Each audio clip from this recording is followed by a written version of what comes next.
Since the beginning of competitive Pokemon, I believe that the competitive community, we always wanted to make sure every Pokemon could work, and that's why the usage tiers exist, because even in the lowest tier like PU, your favorite Pokemon, Sunflora, like, it's not the best example obviously, but at least there was a tier, you know, where Sunflora could work potentially. Not in PU, you'd probably have to go even lower, and that is somewhat the topic of today's video. We're going to be discussing a tier in an old gen of Generation 4 that is the lowest base usage tier in Generation 4, and that is DPP SU. Now, SU is kind of an enigmatic sort of, you know, like format. You know, not a lot of the main player base even knows that SU's existence, because at this point, like, the OU mains will be like, these guys just keep creating tiers. I remember when PU was just a thing below NU, then we got ZU in Generation 7, and like, will SU get to the stage of ZU? Who knows? It would have to at least be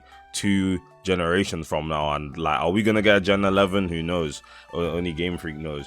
But at the same time, you know, like, there's always been tiers being created lower and lower and lower to get every single Pokemon viable, regardless of if you get to Little Cup, and you're basically playing Little Cup at level 100. Now, I'll say that DPP SU isn't a tier that, you know, we're using level 100 LCs. Like, there's still some fully evolved Pokemon, especially in Generation 4, where it's fair enough you only have sub 500 Pokemon in Generation 4, but you still get a good amount of fully evolved Pokemon in this tier.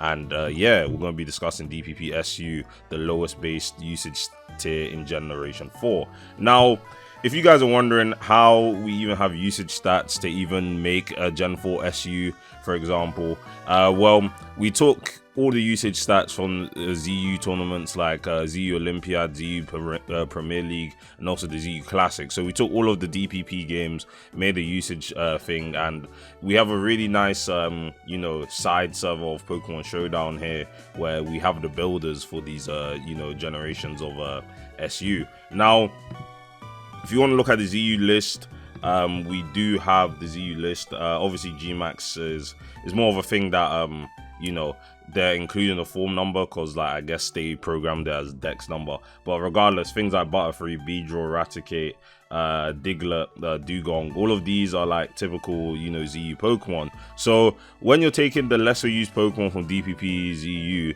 you're left with DPP SU, and like, there's a lot of Pokemon, there's a decent amount of Pokemon here, of course.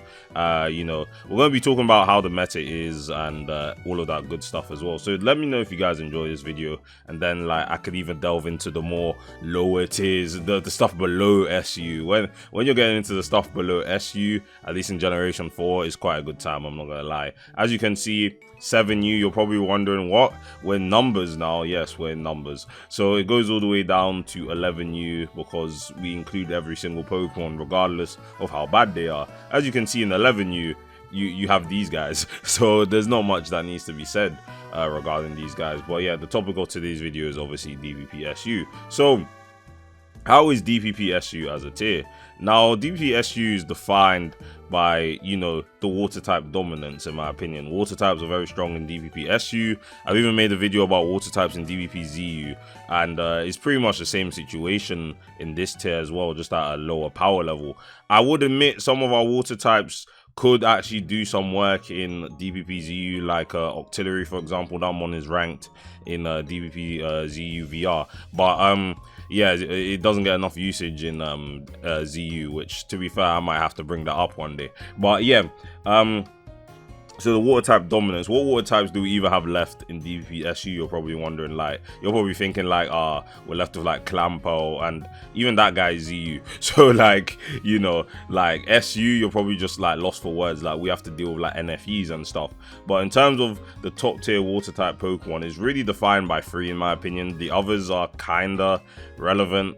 You probably don't know which 3 I'm talking about, but in terms of, or even 4, I'll say there's 4 dominant water types in DPP SU. The first one is Huntail. We'll be going by alphabetical order. The second one is Lumineon. The third one is Octillery. And the fourth one is Wartortle. Now, you're probably thinking, 4 water types in a metagame? Like, surely there's a case where some are better than the others, and like, you should just be using that one, because like, this wouldn't run in OU, for example. Like, if you have let's say Palafin was legal in Generation 9 OU, why would you use a UU water type like, you know, Kokwavo, for example? Like, it's a case of just completely being outclassed.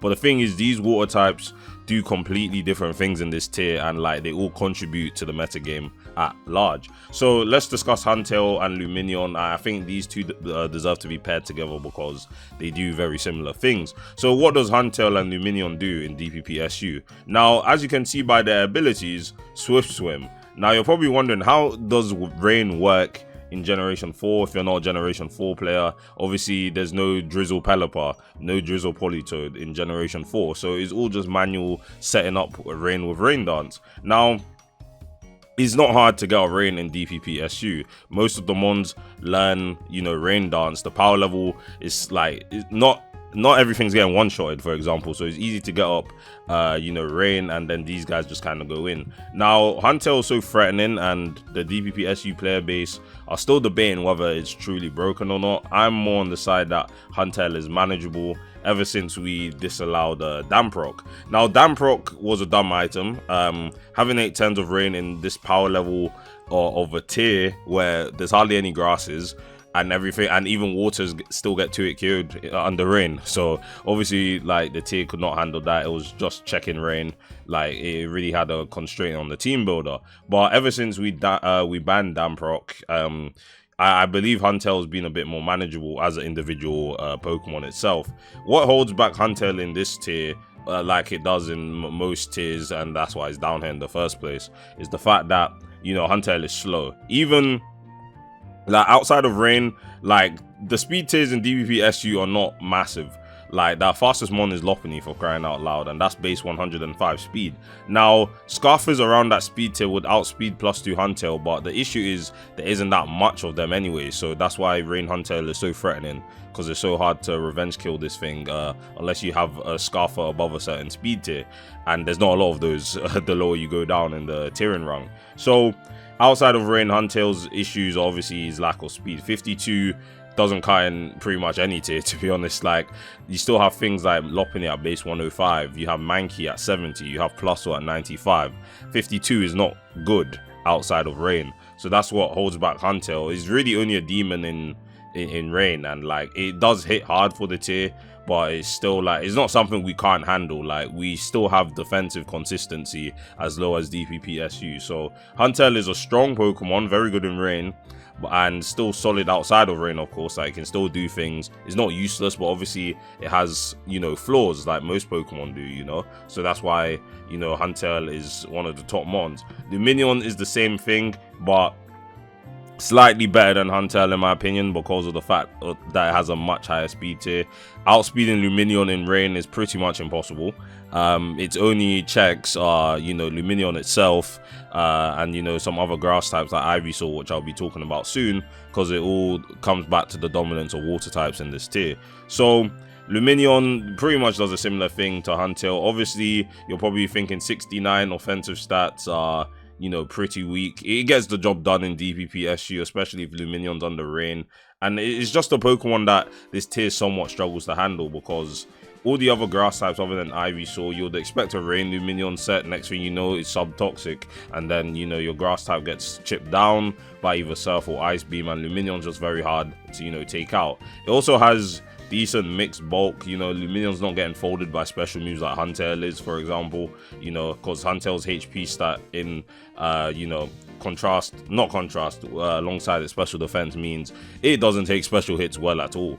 But at least with Luminion, it has 69 HP and 86 special defense. So even water types running HP grass, or, you know, in Octillery's case, Energy Ball, Luminion's probably not getting O-code if it's like, you know, a somewhat bulky set, or even with no HP, no Spadef, it's not getting O-code unless it's Choice Specs Octillery, which isn't really too common anyway. So yeah, it basically just sets up Rain. You know, it can do its own Rain stuff, Rain free attacks, Ice Beam, and then, you know, Hidden Power Grass if you care about, you know, killing water types quicker. And yeah, so that's Luminion's role in this metagame. And you know, the player base of DPP SU are still like, you know, it's a bit iffy of a Pokemon, you know, because like, you just kind of have to run a grass type on every team, which, you know, is not the end of the world. Like, the grass types we have at least the two I'm going to be talking about, specifically one that I'll be talking about, is still something that, you know, the tier likes anyway. Like, it just checks other things at the same time. So it's not really too constraining to having to run that specific grass type. Now, moving on to Octillery. Octillery is something that wasn't here at the start. Like, we all like started playing, you know, DPP SU after we merged with the 6U community. And if you know about DPP 6U, maybe because of AIDS here making videos on DPP 6U, for example, while we banned Yanma from DPP 6U and Dunsparce. Now, we fused the two tiers together because practically they were the same tier, just with some minor differences. But SU was more going to be based off of usage stats rather than just deciding from ZU, yeah, let's just drop these guys into a new tier.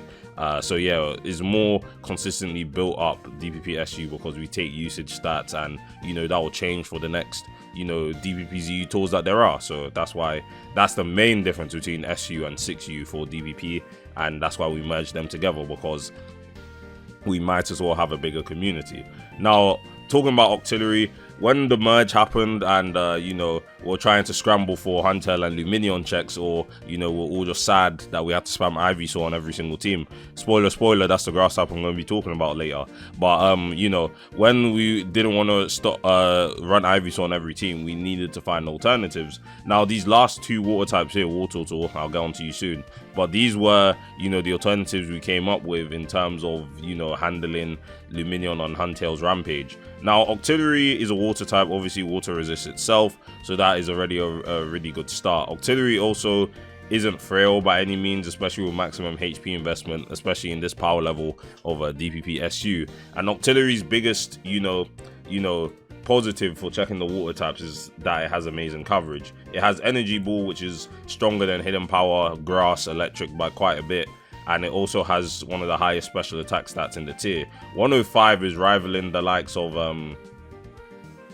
I thought I really had an example on deck, but it seems like I'm going to have to go into Chen 4 OU to look at what special attack Octillery is rivaling. So 105, you're rivaling the likes of, you know, Sceptile, Miss Magius, all mons that were Rotom, for example, all mons that were OU, UU at the time in Generation 4. So you can tell that Octillery can hit hard. It's hitting as hard as, you know, UU and OU level Pokemon. So yeah, being able to run Energy Ball, being able to run fire coverage to hit grass types that isn't Hidden Power, you know, is a very good thing to have on Octillery, and it's bulk enough to take the hits, and it's strong enough to 2-hit KO the entire tier. So that's why Octillery has kind of been on the up. Now, I honestly think it might be the best water type in the tier, just because it checks all the other water types while still, you know, doing so much damage to the rest of the format. And Wartortle, on the other hand, is more the defensive integrity. The only way to remove hazards in Generation 4 is through Rapid Spin, and Wartortle is probably the best Rapid Spinner by quite a bit. Because let's look at the Rapid Spinners that we have in DPP SU, and you know, these guys don't look too good. You know, like, you could argue Staryu's kind of decent. I believe Staryu could see some more usage in DPP SU. Like, it's definitely something that I need to try out. And I guess Anorith is perhaps viable. 95 attack is pretty solid in this format, so it could work out. But everything else does not, you know, ooze out confidence. You know, like Pineco is more just for suicide, leading with Spike's Explosion. Tentacool is somewhat just outclassed because it lacks physical bulk. And even with special defense investment, there's better special walls in this tier. So that's why, you know, Wartortle's the premier Rapid Spinner. It's also bulky enough to handle the water types quite efficiently. Toxic Protect, you know, Rapid Spin. It's very reliable of getting, you know, rocks off the field, because we also have a lack of ghost types in this tier. Plus the fact that when you're pairing Wartortle with some offensive or defensive fire types that we have in this format, is very good.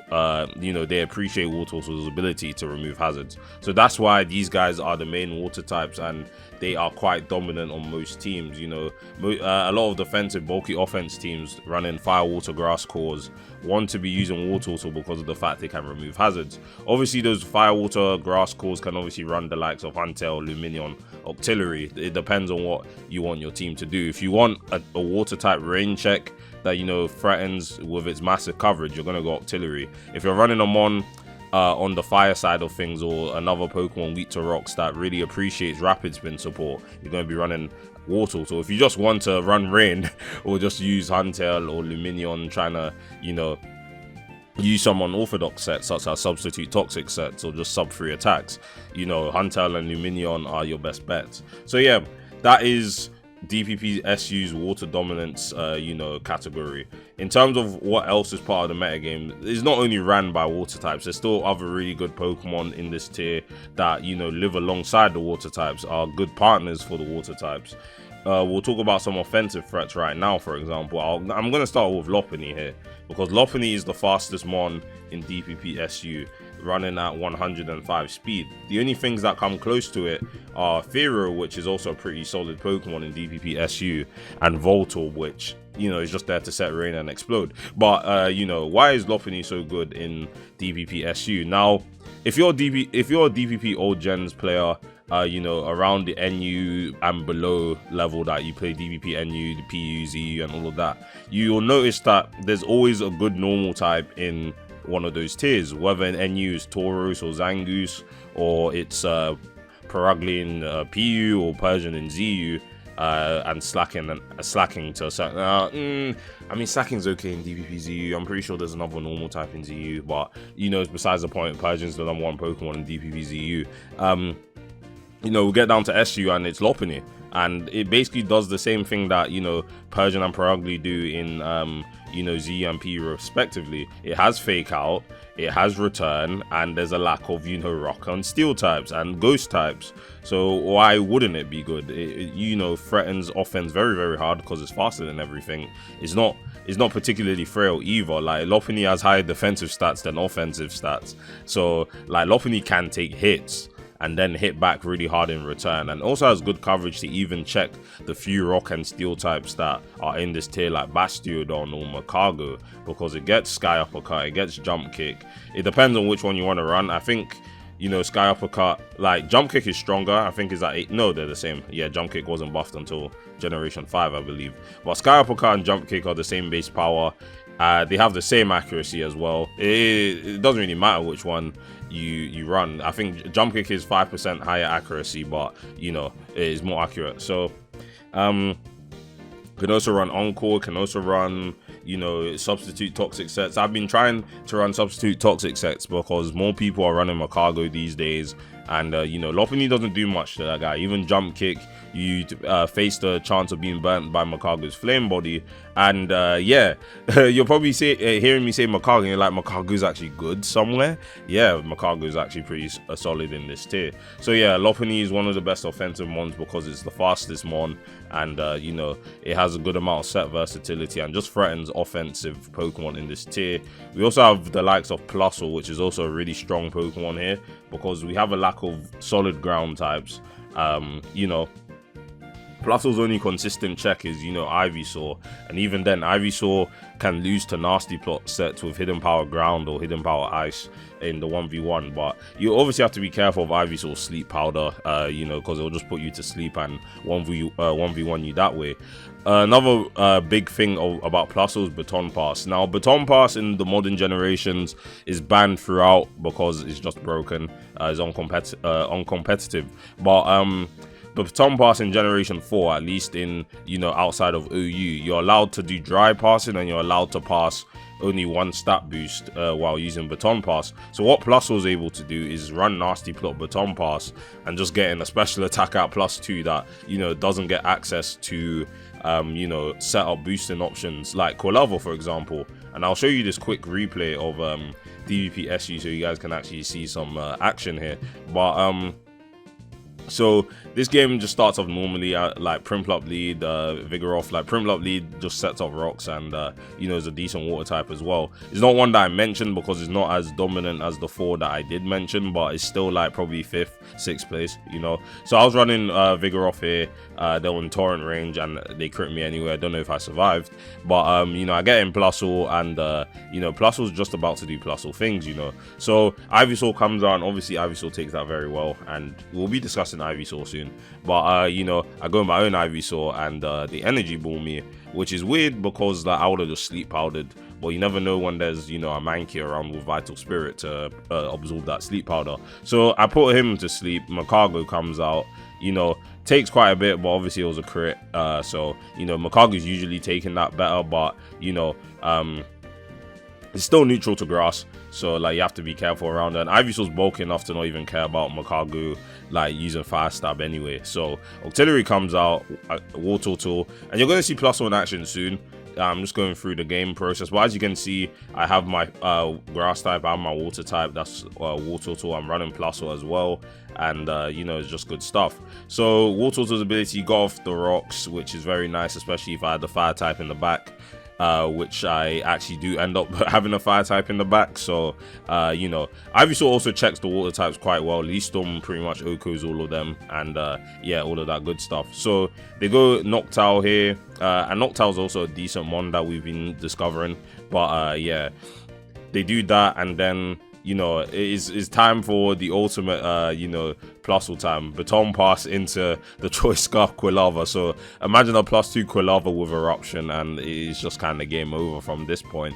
Even Noctowl, especially defensive, is taking 68, which is a testament to show how bulky Noctowl is in this power level of DPP SU. But yeah, I'm surprised he didn't even get OHKO'd. But yeah, as you can see, +2's ability to just get in, you know, Quilava in and just start, you know, doing Baton Pass Eruption. Now, didn't matter too much because looking at his Prinplup was chipped. Ivysaur's obviously weak to Eruption anyway, and you know, but just doing that much damage to Noctowl, which is one of the more especially bulky Pokemon in the format, yeah, passing nasty plot boosts to special attackers like that is very heinous. So that's why +1 was one of the best Pokemon in the tier. There's so many other Pokemon I could discuss, for example, you know, like Exploud, for example. Like, we have a good amount of normal types as well that are quite meta defining, like Lopunny, like I said, Exploud, Fearow. Like, Fearow is really underrated because flying is so, like, uncontested, you know, it beats grass types and really only has rock and steels to worry about, just like normal. And obviously Fearow also has normal stab on itself and is you know, the second fastest one in the tier, so that's why it's also pretty solid. But yeah, it's time for us to talk about defensive consistency in this tier. Like I mentioned, you know, Water, Fire, Grass cores are very strong in this tier. I'll show you some of the teams I built as well that utilize this very well. Now, this is a team I built with Exploud lead, and why did I decide to lead with Exploud? Because obviously, as you know, in Gen 4 there's no team preview, so you have to decide the first slot on your team is going to be your lead. So I decided Exploud lead because I just felt like it beats all the other leads currently. Like, you know, it's able to get off massive damage, it's never really going to get OHKO'd by anything other than like a Scarf Mankey, for example, clicking CC. But I just think it just does a lot, and you know, if they do lead Parasect, for example, because Spore is pretty much a guaranteed sleep on anything that doesn't have Insomnia or, you know, Vital Spirit, you know, and that's why I also have Mankey in the back, so I don't lose to those leads necessarily. So fair enough, you can just U-turn out on them, or, you know, they'll just click Spore again if you do U-turn out on them, but it's still something to have in the back, and Exploud just does a lot of damage.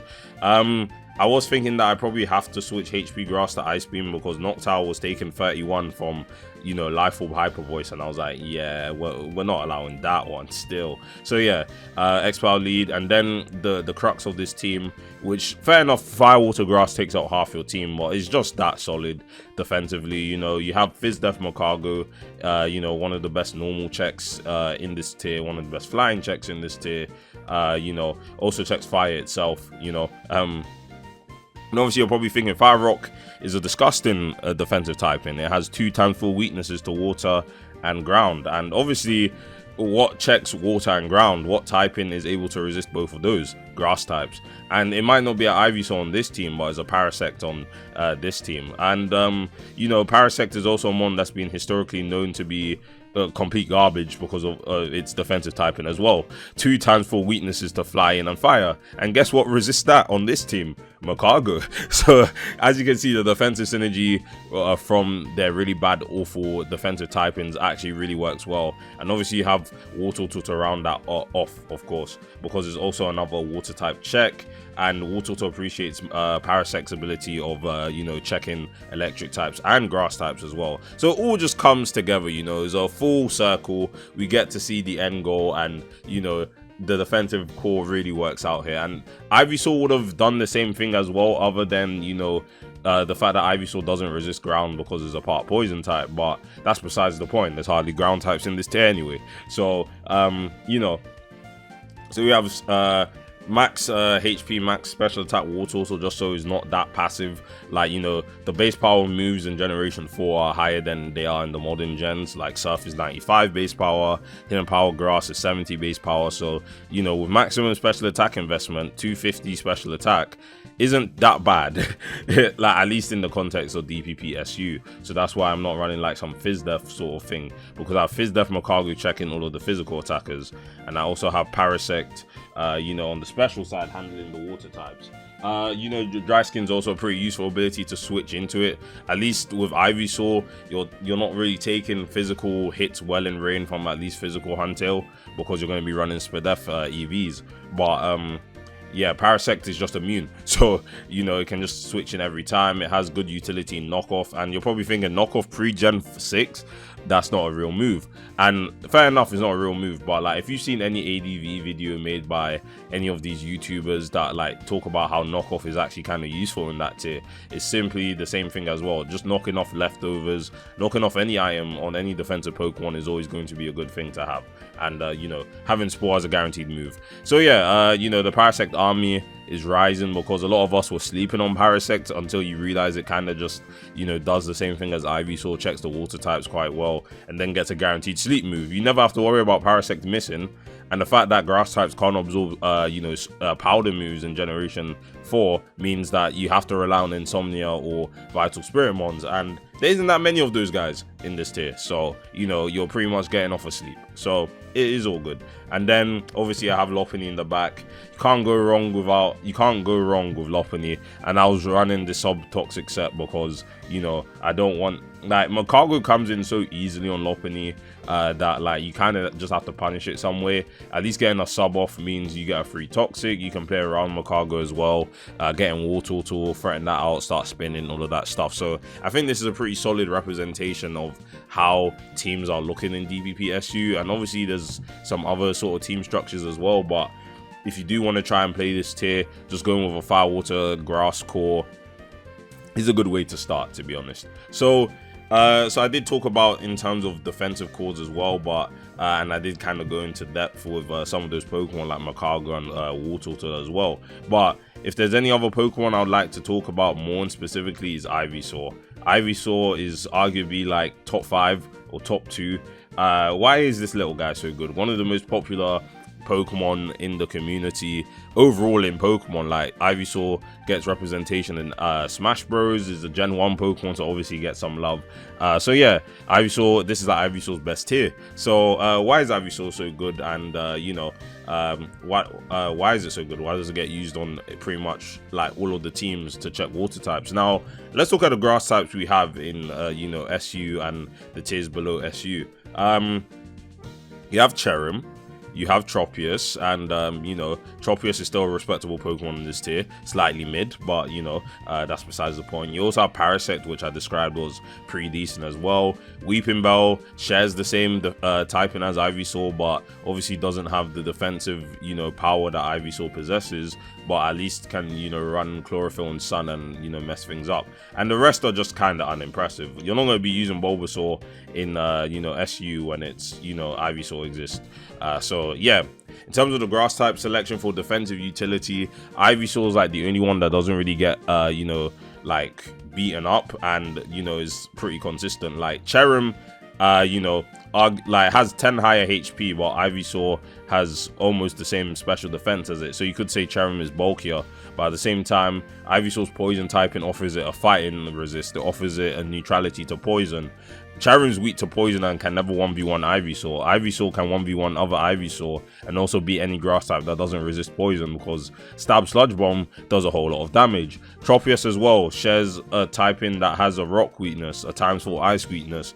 It is not a consistently good defensive grass type like Ivysaur is. You could argue Parasect as well has a really bad defensive typing, but like I said, you pair Parasect well with like a fire type and a water type, you know, Parasect does bits. So yeah, Ivysaur is the only one that isn't as reliant on its defensive core and doesn't have as bad as a defensive typing as the other grass types, and that's why it's so solid. It also has access to Leaf Storm, which, you know, other grass type moves in Generation 4 are pretty like awful. Energy Ball is 80 base power, which isn't too bad, but doesn't pick up KOs on you know, water types like Huntail or Luminion without investment, of course.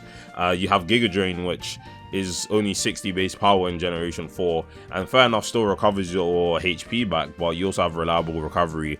Oh, I'll say reliable in inverted commas, because you know, if Rain is up, Ivysaur's not healing.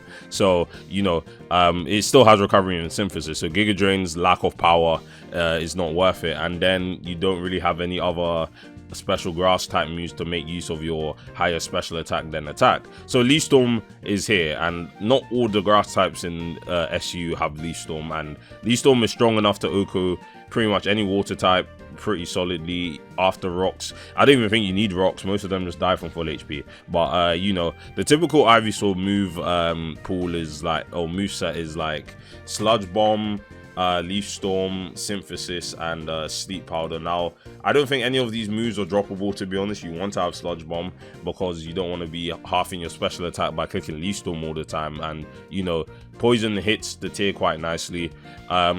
You could arguably drop Synthesis. That's probably a bad idea, to be honest. Like, Ivysaur is still getting like 2-hit killed by like Specs, Water types, Leaf Storm, Ice Beams. So it'll be good to just get your HP back.